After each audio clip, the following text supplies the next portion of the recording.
Good evening. This is a League of Women Voters sponsored discussion forum on the town of Stoughton Proposition 2.5 override question, which is on the upcoming town election ballot.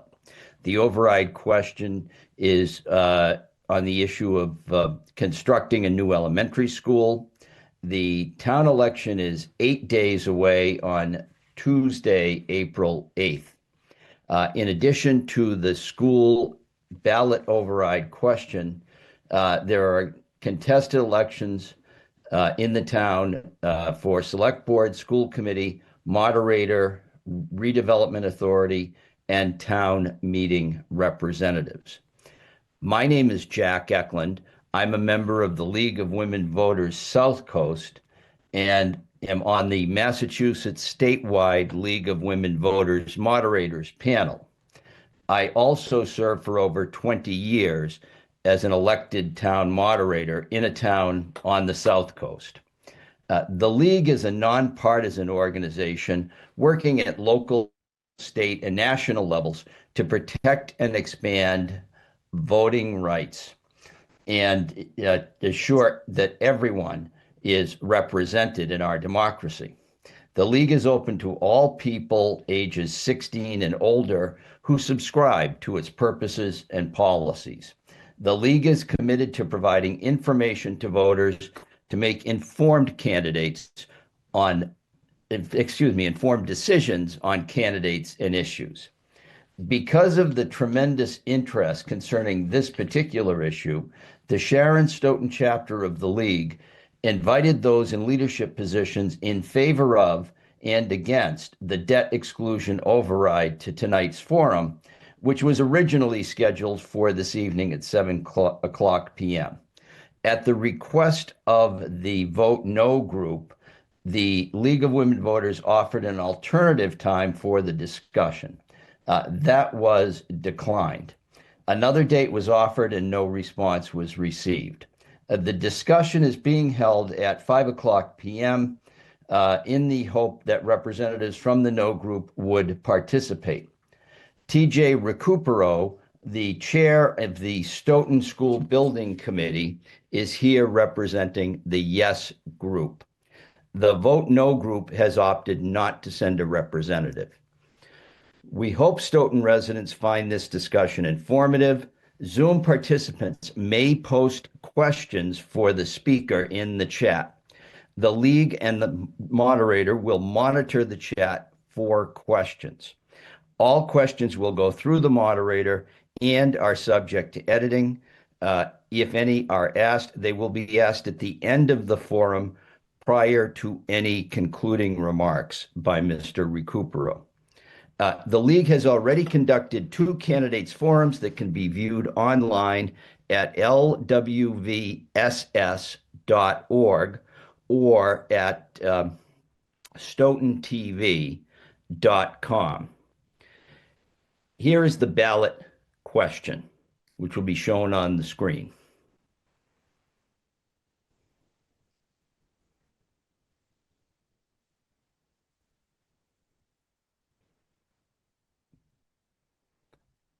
The question is, shall the town of Stoughton be allowed to exempt from the provisions of Proposition 2.5, so-called, the amounts required to pay for the bonds issued in order to design, construct, and originally equip and furnish a new K-5 elementary school and related site development on town-owned property located off Park Street in Stoughton, and all incidental and related expenses.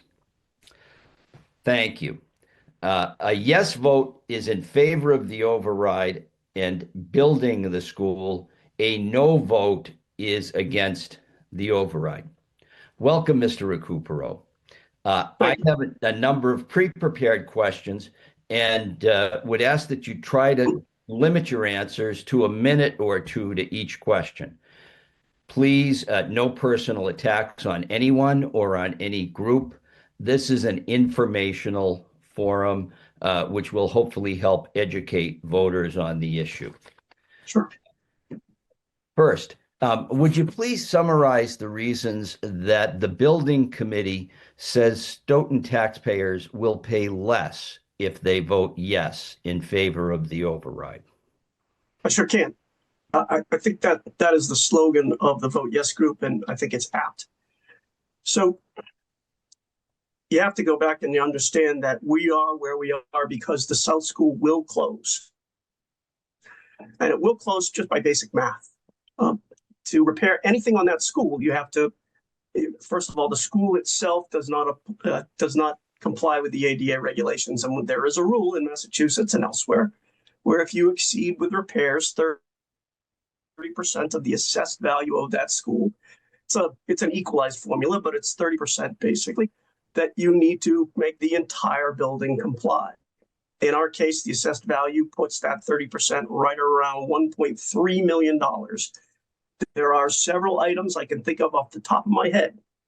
Repairing the boiler or replacing the boiler that was installed in 1958 and is still in use would cost about $3 million. And that's not my number. That comes from two professional cost estimators who reconcile any differences they may have, and they come up with a number. So $3 million if we wanted to replace the boiler, which, by the way, we would probably be able to get MSBA money for, but still it would trigger an entire compliance with that building. And we know that the cost of that would be around $46 million with zero MSBA money. And that's just to get a school building repaired and up to code. We'd walk away with less school because in order to make it comply, we'd have to take space from other places in the school, classrooms in particular, that would leave us with less learning space for just as much money in the end and no MSBA reimbursement. So the South School, if you accept that the South School will close because we can't repair it in any appreciable way, you also have to accept that we cannot repair it in any significant way. And if we do, we will trigger a cost of millions of dollars for which we will have no reimbursement money. And that's the big problem here. So we studied any number of options, and I will limit my answer because you have more questions, I'm sure. We studied renovating. We had studied an addition renovation project. We studied several different new construction projects.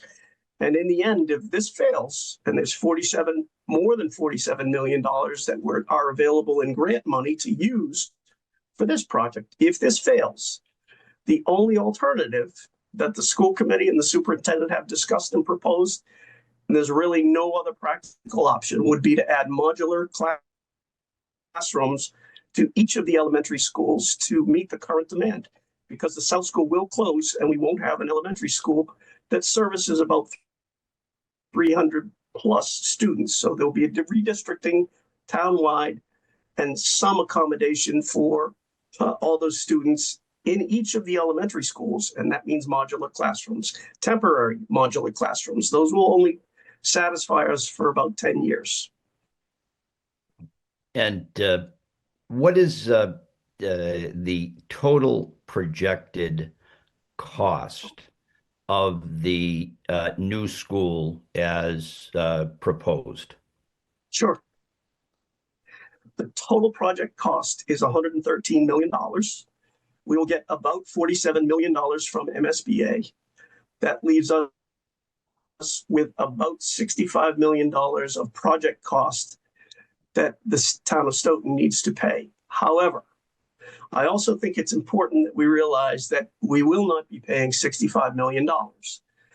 Of that $65 million, there's about $5 million contingency funds that we hope never to use. And on the high school project, when we did that, there were $5 million in the end that the town never had to borrow because we never tapped into most of the contingency money on that project.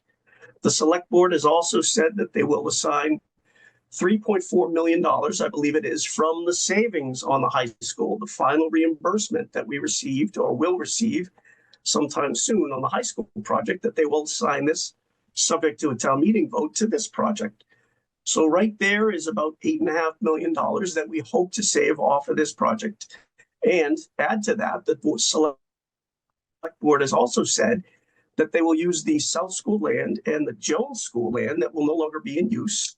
They will put those up for sale and hopefully realize the the profits from that sale and put those towards this project. So the both of those properties combined total, their assessed value totals about $11.4 million. If we only realize half of that, you take $8.5 million that I just outlined, and you add to that about, say, $5 million, you're in the mid $55-56 million range. And if you estimate what that would cost the average taxpayer, the cost for average taxpayer right now, based on no savings at all in other ways, goes from 55 cents per thousand down to about 45 cents per thousand.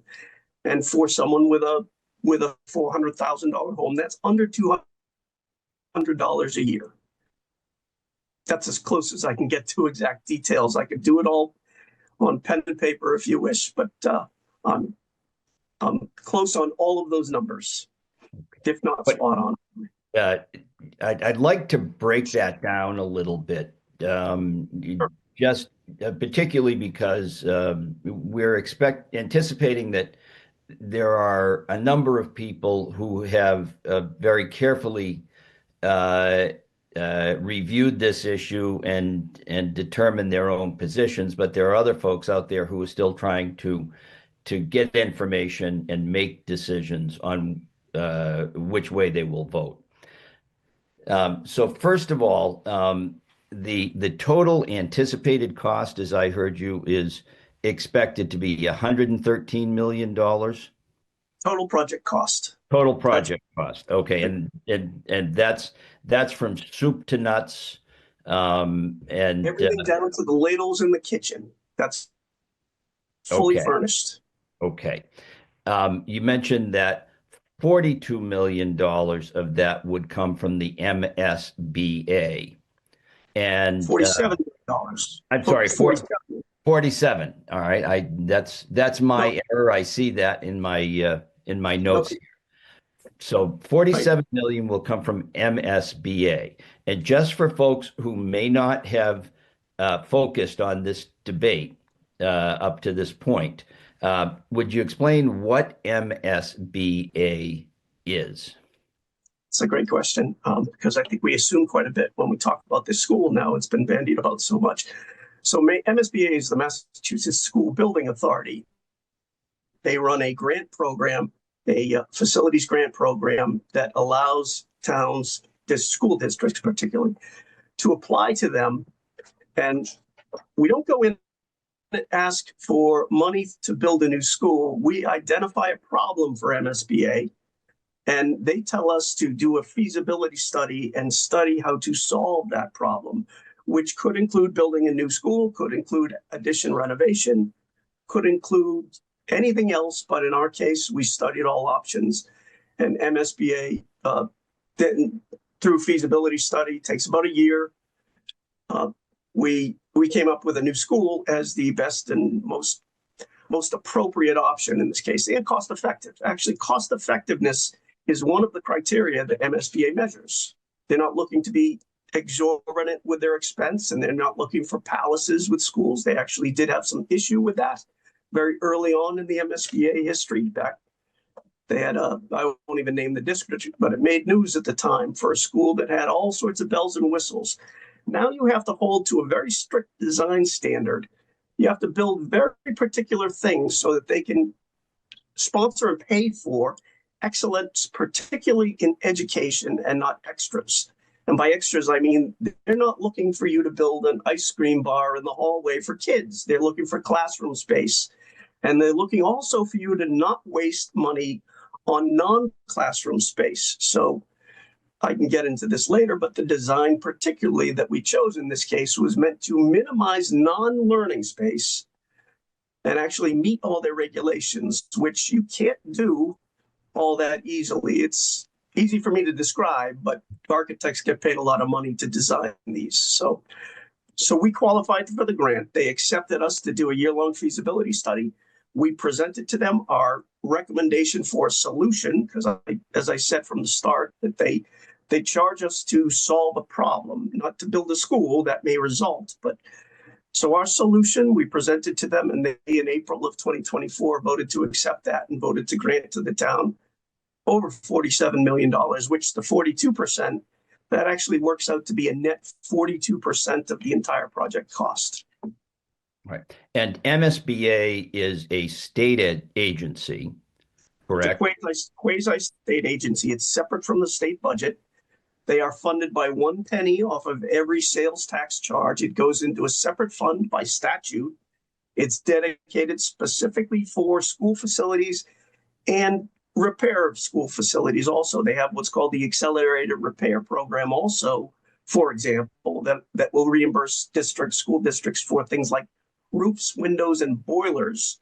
I said a moment ago, I used the example of a boiler. We probably could get MSBA money for that, a portion of it, and they would fund it. And they fund it through money from the sales tax. And last I looked, I think they had a fund of several $billion that they hold, and they dish out to a handful of schools every year that put a proposal in them to fund projects.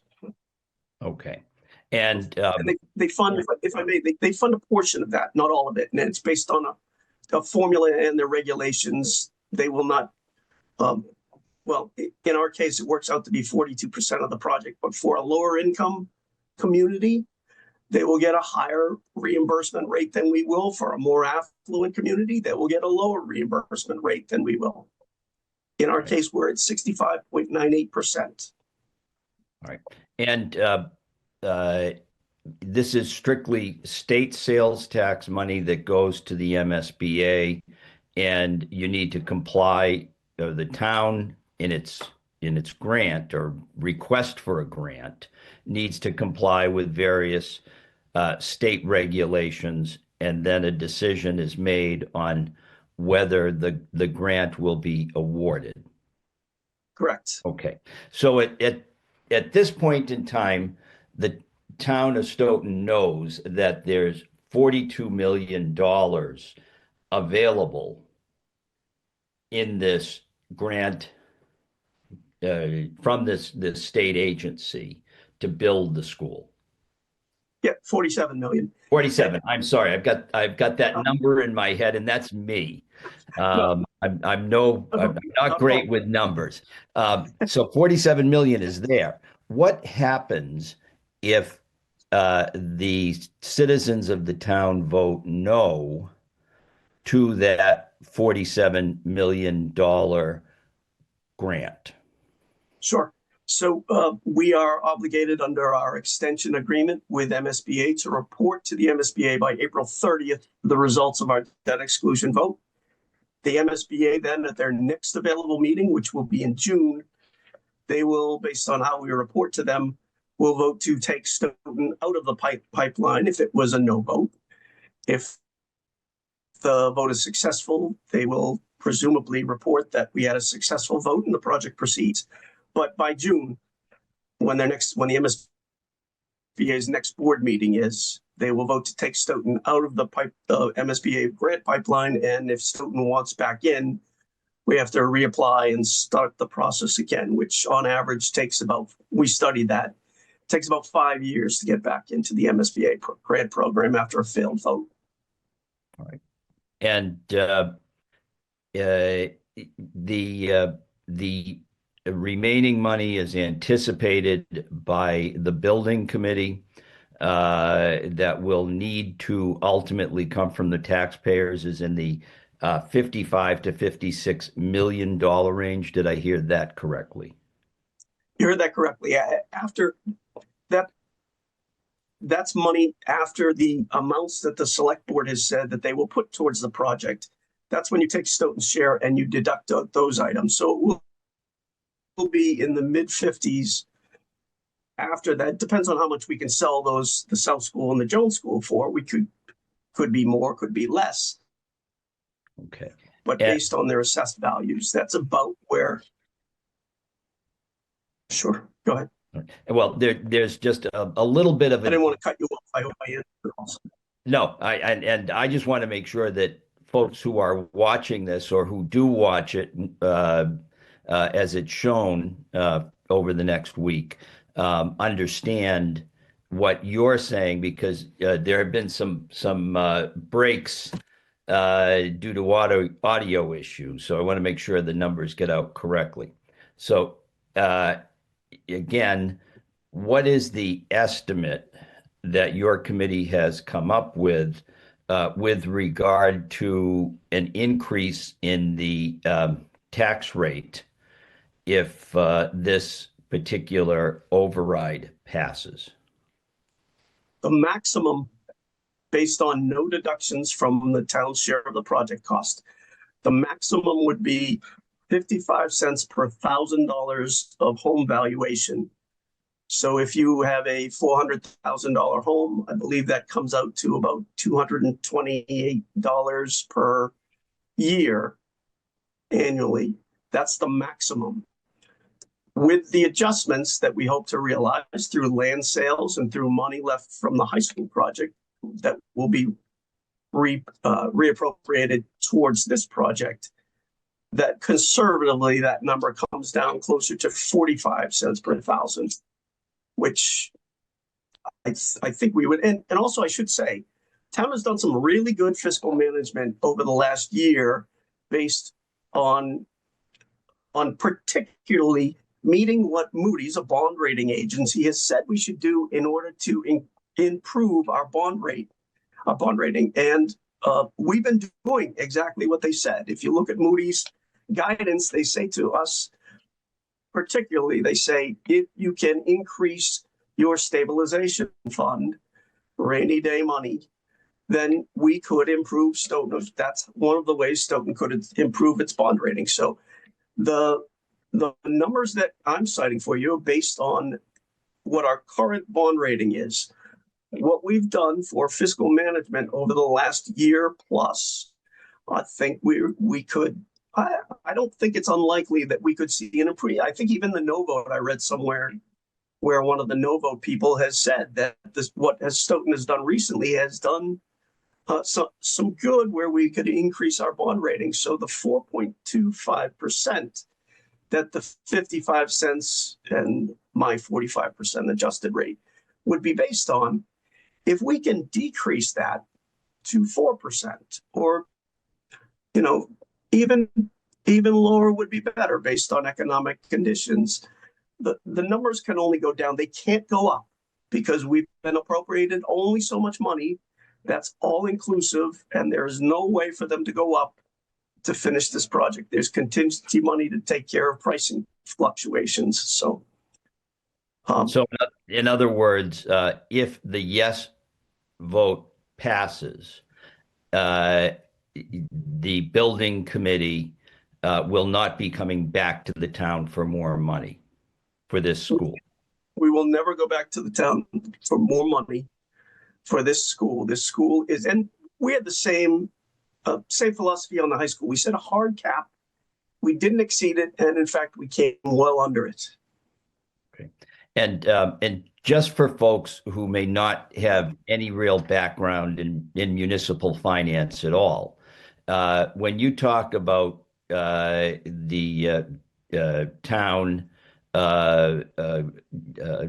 issuing bonds, and then trying to improve the bond rating, in essence, if that happens, then the interest that you have to pay back on the bonds, or the interest you have to pay out on the bonds, is decreased. Is that fair to say?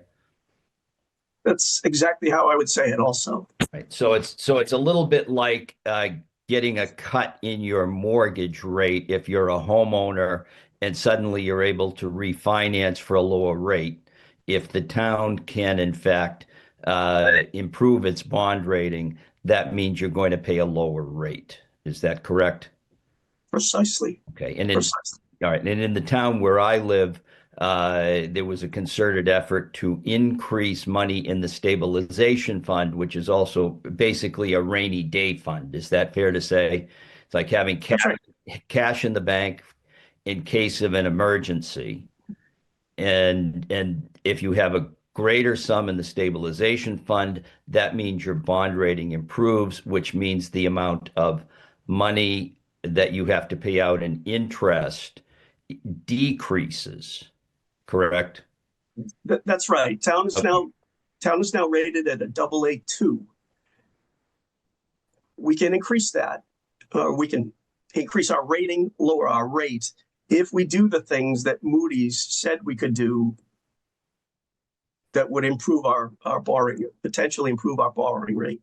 Okay. And Moody's is the agency that determines the borrowing rate, not just for municipalities, but for companies, et cetera, throughout the nation or the world, correct? The town's credit rating. And then in truth, when it goes out for borrowing, it goes out on the market. People actually bid on these. And the better our bond rating, the better we have an opportunity to get a decent rate.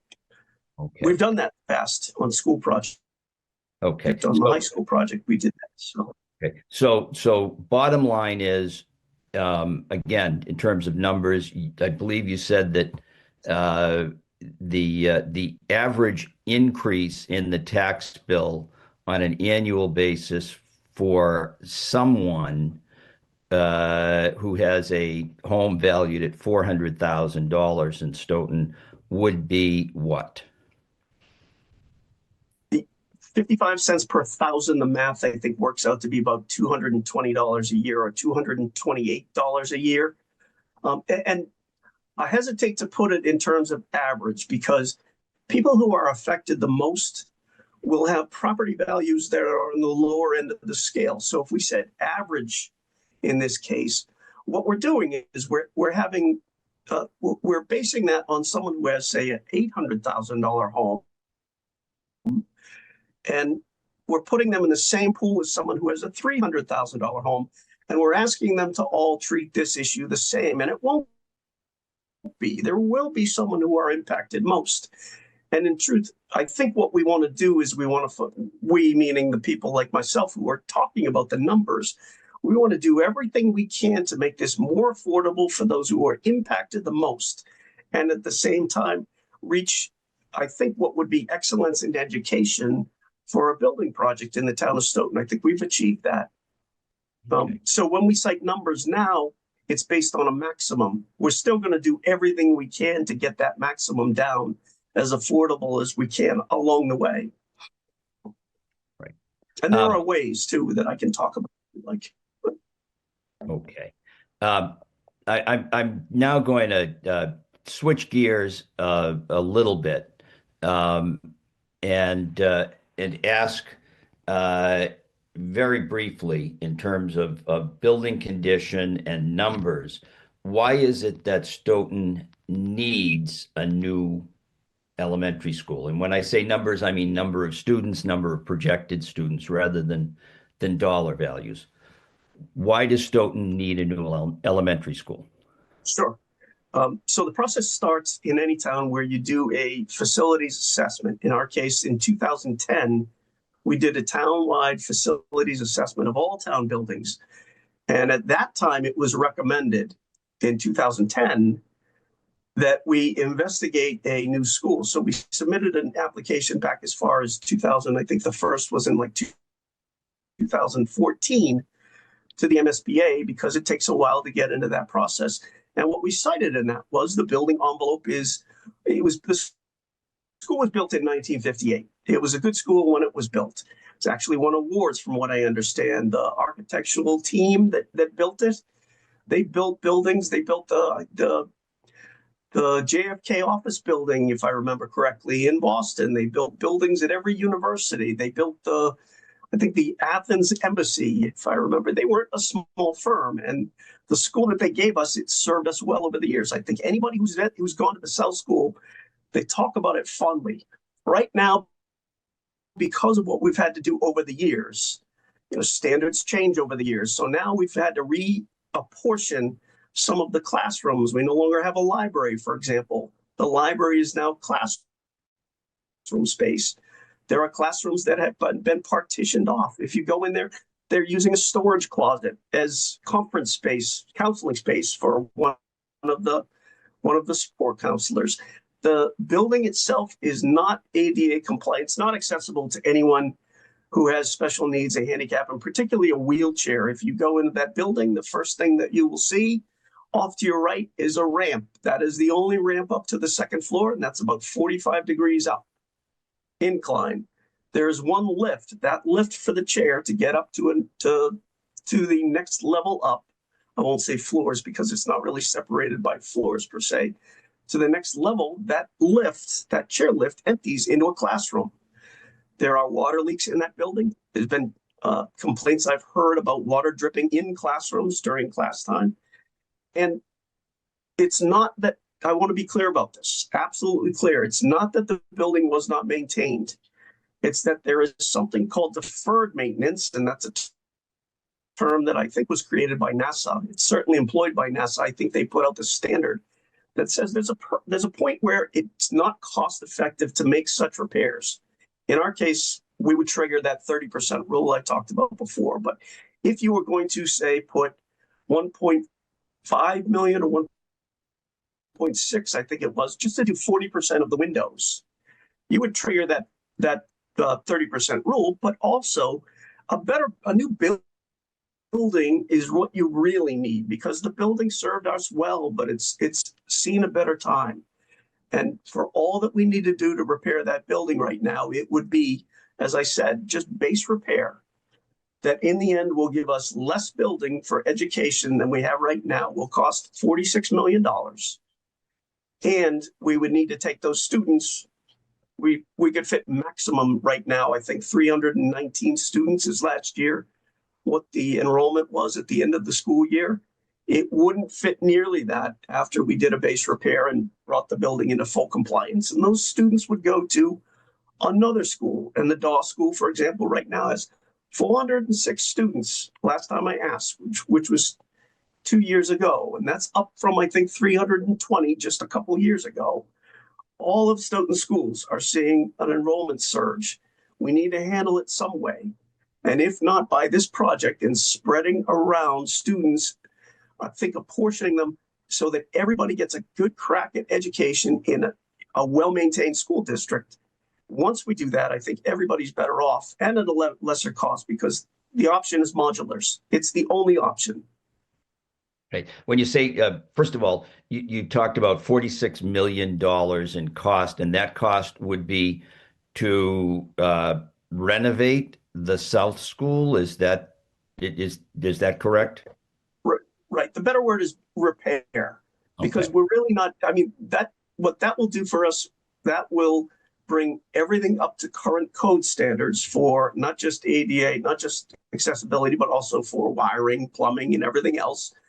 For example, you couldn't build the bathrooms that they built in 1958. You'd have to build handicap accessible bathrooms, but there's also a different standard. You need one toilet and sink for every 14 students now, whereas in 1958, when the building was built, that wasn't the case. So everything would have to change up to current code. And that 46 million, is referred to as base repair. And we don't study base repair, the building committee, for because it's an option we want to do as much as we do for context. It's a context to say this is the lowest that we could possibly get away with, as opposed to the real solution which we're proposing. Okay. And you talk about modulars. What are the modulars that you mentioned? Right, good question. I probably assumed too much in my answers, but there is a plan for modulars. It's available on the school website. Modulars are pre-built temporary classroom space that is shipped on site and attached to a building. In this case, attached to each one of the remaining 4 elementary schools will have a modular that will take up, I think in each of the cases they're attached where we'd have to give up some of the playground space and attach it to. So it's a pre-built classroom space. We did it with the junior high, with what was the junior high and now is the middle school. We put in modular classrooms to accommodate, in that case, the additional enrollment. And that's the plan. That's the contingency plan if this fails. And there's really no fair plan out. I've heard people throw out ideas, but they're not doable in any meaningful way. So modulars is really the only thing we can need to meet the enrollment that we have to educate.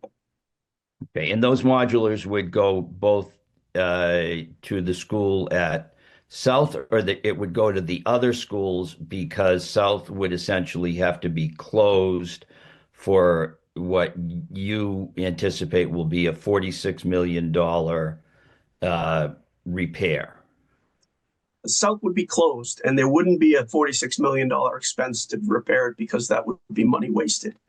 I'll lock myself to the doors of town hall before anybody in this town votes to repair that building because we would wind up with less building to educate. It'd be the biggest waste of money that we could ever spend. So there would be a modular classroom structure added to each one of the four, in this case, elementary schools.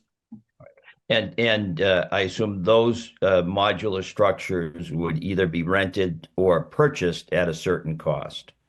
Right. Good point. They can be either rented or purchased. In our case, probably purchase would be the better option. Okay.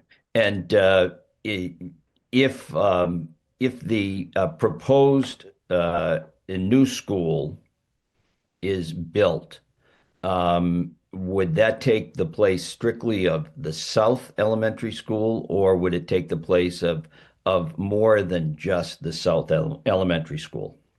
Good question. So the building that we have proposed has what's referred to as a design enrollment of 515 students. It will educate a maximum of 600 students, we estimate, and that will house 25 classrooms and associated services, special education rooms, gym and cafeteria and everything else. And it's meant to accommodate the enrollments of two elementary schools. In this case, we identified the Wilkins as the elementary school next most in need. And when we did that to MSBA, we were already in the queue on the South School. MSBA came back to us instead and said, you also identified this school that has a future need. Why don't you study just replacing the South School and a combination of both projects, the Wilkins and the South, in one? So we studied both a 300 student maximum capacity school and a 600 student maximum capacity school. And in the end, what the building committee decided is that, and the school committee, by the way, it's a policy decision. Since the MSBA, the average elementary school size, enrollment size these days, that they're building is 630 students. So our school would still be underneath the average school size in the MSBA queue. And the smallest building that MSBA has funded, they actually funded one last year that's small, the 240 students, I think. But prior to that, the smallest that they had funded, MSBA, was in 2021. They're not funding smallish schools. And by the way, that 240 school, that was a pre-K to grade 2 school. That wasn't a kindergarten to grade 5 school like we have. So they're funding larger schools. Towns are going in with larger projects because they don't want to do what our building committee wanted to avoid or thought was most cost effective to avoid. And this gets into the why does it pay less in this case? Because if we were in the queue for a second elementary school, say 5 years later, MSBA invites us into the process, and we spent X million of dollars, and in this case, it would be close to $80 million total project cost for just a 300 student school. Why don't you study both and see what it would cost to combine them? So to do a combined school, it's, as I said, a total project cost of $113 million, of which they're giving us $47 million. Just to do a single 300 student elementary school. And I don't care what that school looks like to comply with, because we studied the cost, to comply with the MSBA regulations, for a 300 student school, it's $80 to $85 million. So 113 million versus 85 million, two schools versus one school. We're paying for essentially a school and a half in one fell swoop, as opposed to two schools within a 10-year window, because we have other capital needs in the school district and the town. Sorry, I went long with that. But that was the calculus that we looked at. So I understand from reviewing materials to prepare for this discussion that there is an acknowledgement by at least some folks who are against the uh, construction of, or who are against the override to construct this new 600 student school, that the town could construct a 300 student school to replace the South School, and use a very simple rectangular or square box type design. Um, what did your study show it would cost, first of all, to build a very simple design school that would accommodate 300 students to replace South School? We had we had four new school designs. Uh, they were it was narrowed down to three very quickly. The fourth was what was called the compact design, and that was closer to this square, or in this case, rectangular school. And it was the exact same square footage as all buildings, but it was the compact design because in order to build like that in that sort of uniform square space and meet all MSBA regulations, you wind up with quite a bit of wasted space. It's an exercise that almost anybody can do.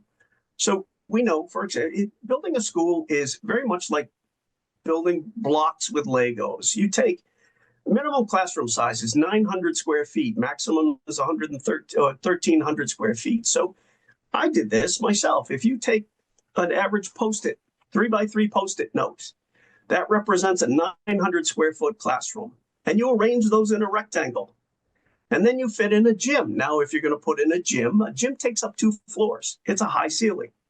So if you put that on the second floor, you're going to lose, we know a gym is 6,000, minimum 6,000 square feet. You're going to lose 6,000 square feet on the second floor because it's a two floor building.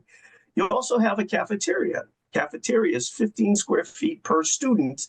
So that's about 4,500 square feet for a cafeteria. Bathrooms, those are about 250 square feet each, 4 on each floor. You can take all of these things, try to pack them in a rectangle. Now, what you wind up with is quite a bit of wasted space in the confines of that rectangle. Plus, by the way, you have to group all classes by neighborhood. So you're not putting kindergarten students next to fifth grade students. You need to keep separation between those and create these learning neighborhoods. You have to. This is what MSBA, and not the least of which is you have an education plan. You have to design to meet an education plan. And also, this is most important if you're trying to do this exercise that I note, natural light is important to MSBA and it's required. So you have to have all of those classrooms have to be on an outside wall with windows. So we built what's called the pinwheel design. And I hate that we named it now because it's used almost as a catchphrase of extravagance. In truth, what the pinwheel does is it puts classrooms on the outside wall.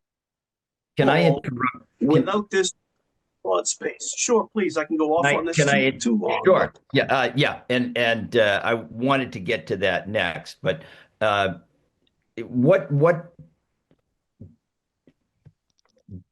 does your committee say based upon the study that it did that it would cost to build to build a square or rectangular design to replace South, and then what would it cost to repair the Wilkins School, assuming that you're going to have at least those two schools are both going to need attention to accommodate the 600 students you expect to have?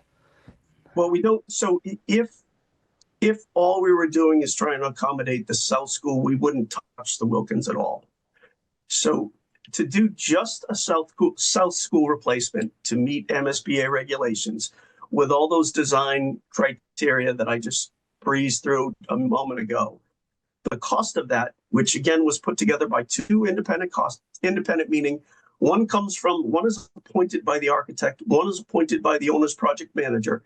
They each independently come up with a project cost for that, or construction costs, excuse me, for that project, that 300 student school. Then they both bring together their estimates and reconcile who's more right and who's more wrong and come up with a project cost. For a 300 student school, the project cost to replace the South School it was 84 million in our case. It's a little higher than the average elementary school because we have some site costs that are a little higher than elsewhere. But we know this: the cost of building a school is expensive in Massachusetts. Our construction costs are right in line with everybody else's. Where we actually bend the cost curve slightly higher is that we have to get into this site, and getting in off of Park Street comes with a slightly higher, not slightly, it's several $1 million coming in off of Park Street, and that's where our project is a little higher than we would like. But it's an $84 million project to do a 300 student school. No matter how you slice it, unless you want to build a non-compliant box of classrooms that does not get any MSBA money at all because it can't comply with MSBA regulations, it's an $84 million project. And has anyone come up with a plan that would not be MSBA compliant and gotten a cost estimate for it that you know of? No, not that I know of. They've suggested that we can do something for lower. I've heard the number of $30 million. There hasn't been a $30 million school built in Massachusetts probably in over 10 years. That's just my guess, my rough guess. But nobody's building schools for that low amount. All right. And I should say, cost we're paying is right now since June when this first came up for a vote. School prices I just looked the other day, school prices have gone up per square foot than they were even in June. And I assume based on inflation rates and increased construction costs that they've gone up dramatically over the last 10 years. Right, particularly the last 4. So in 2021, I think the median cost per square foot was $459 per square foot. The next year in 2022, that went up to $660. And then in 2023, it went up to $770. In 2024 through June, which is when I ran the median, it was $832 per square foot. And the last 4 or 5 projects that have been approved since June 2024, there is one that is over $1,000 per square foot. North Andover, I think, is a school. They're at $990 per square foot. Dedham, $959 per square foot. The costs are still escalating. So, the pay less narrative that the vote yes people are saying is in part based on the fact that building a school in Massachusetts is only getting more expensive. Talk a little bit about this pinwheel design. We have about 10 minutes left, and you mentioned it earlier, and I cut you off. Explain the design and why this particular design was chosen. Sure. I apologize. I think I jumped your question, but I focused on that because I know it's one of the main criticisms is the pinwheel design, and everything that went into it is improperly and certainly incorrectly referred to as extravagant. And I think because of the geometric design itself, it's sort of assumed that would come with a higher cost. our architect, we asked them that very question at the building committee's last meeting. He said they've studied that, and a design such as that has those sort of unique-ish angles, the difference between that and something more uniform is less than 1%. I think he said less than 0.5%, but I don't want to misquote him. I know that it was less than 1% in building cost, and there was a purpose. There was a functional purpose to it, because as I said, the MSBA puts they require, but they put a premium also on natural lighting, because there are three drivers to educational performance in building new schools.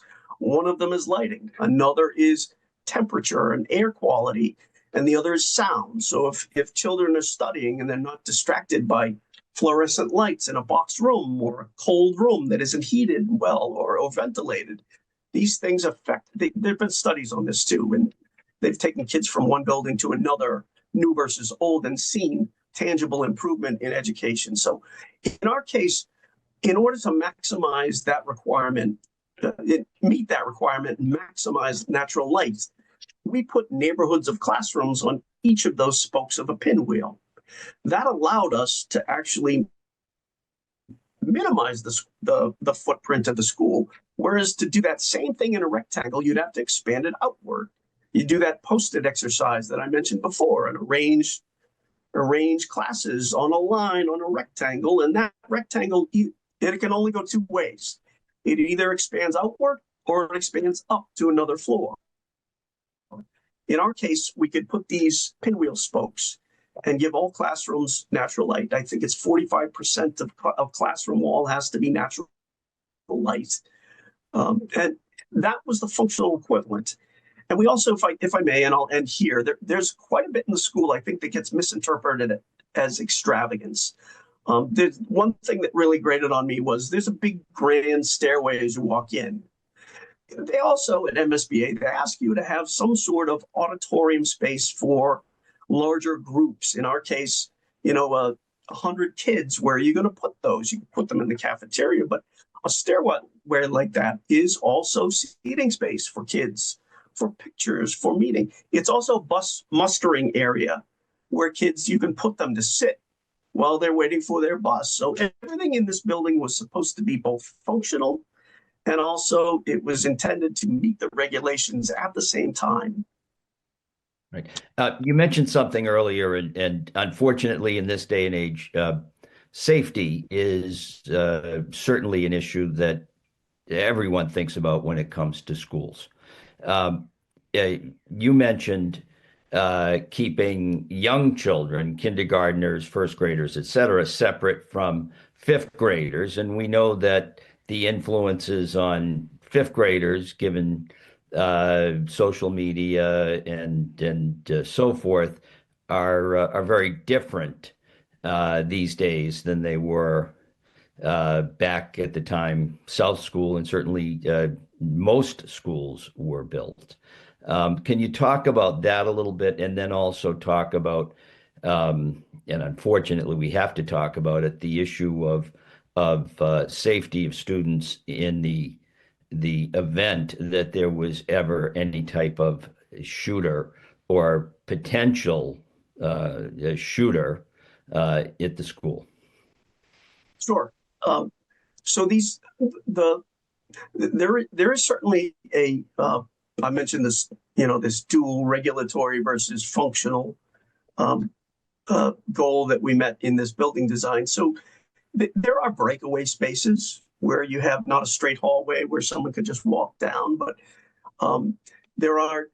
when you walk in the school, one of the things you have to do is you have to find a way to separate the entranceway to the school from that will be more public, and the public use areas of the school. For example, the gym or the cafeteria where there's auditoriums and school shows.